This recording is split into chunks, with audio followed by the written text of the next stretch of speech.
Bali na tayo, Julio. Kukunin pa natin yung pagkain na dadalhin natin dun sa evacuation center. Sir, papadiretso ko na po dun. Sandali lang, meron lang akong check. Sir, may bisita po kayo. Si Sir Warren po. Oh, papasokin mo. Sir. Warren, mabuo ka. Salamat po. Napasugod ka. Sir. May maganda po akong balita. Ano yun? Sir, nahanap ko na po yung apo niyo. Nakita ko na siya. Hindi po kayo maniniwala sa natuklasan ko po.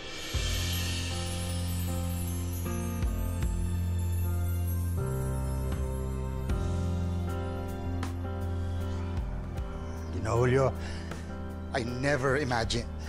Siya pa talaga yung nawawala ko, apo. Pero gaano ba talaga tayo kasigurado, sir? Kaya nga pinatawag ko siya eh. Para magkaharap kami.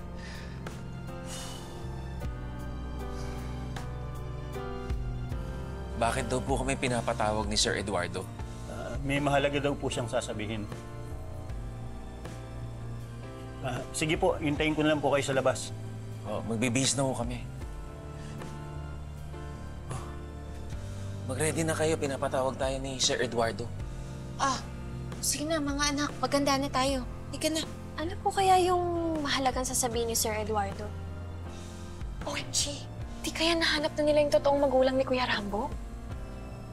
Oo nga no, di ba nangako si Sir Eduardo na hanapin niya ang tunay na pamilya ni Kuya? Siya, tawagin mo na si Kuya Rambo mo sa labas. Sige na, at sabihin mo sa kanya mag-business siya. At saka pagbalik mo, mag-bis ka na rin, ha? Halika na, halika na. Handa na tayo.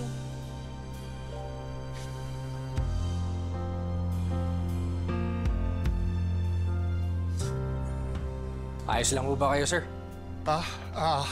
Yeah. Yeah, ayos lang. Hindi lang ako makapaghintay. Sigurado po ako, sir, siya rin. Sabik na po makasama kayo. 25 years, Julio. 25 years.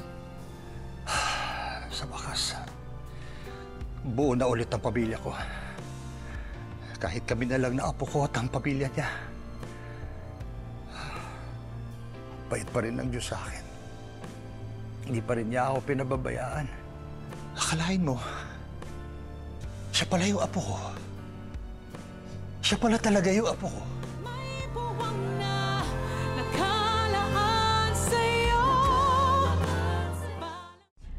May point nga si Kuya Ompong sa sinasabi niya, Kuya. Parang natutugma sa nangyayari. Imagine, ang tagal na natin siya nakakasama.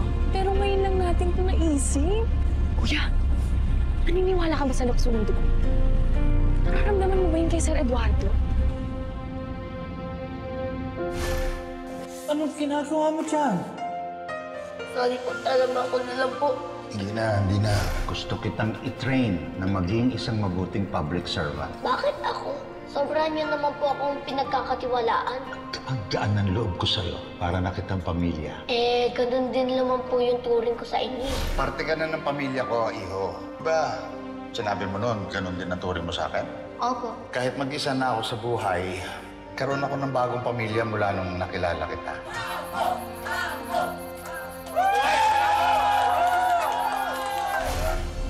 Siguro. Kasi parang may tumutulak sa akin para lang makalapit sa kanya. Hindi ko alam kung bakit. Talaga? Papansin ko nga. Parang may kakaiba kayong connection pag magkasama kayo. Oh, yun na yun. Confirm.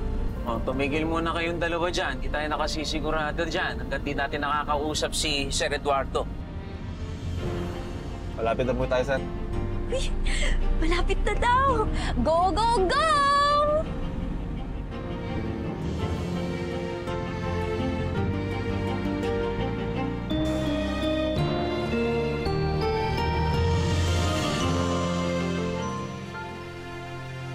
Saan na kayo? Sige. Lalabas na ako.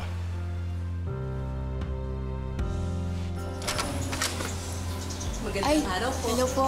Tuloy po kayo. Magandang araw po. Magandang araw po. Ikaw mga anak, pasok. Sir Mayor. Magandang araw po, Sir Mayor. Magandang araw sa inyo. Tuloy. Magandang araw po, sir. Magandang araw. Wag sana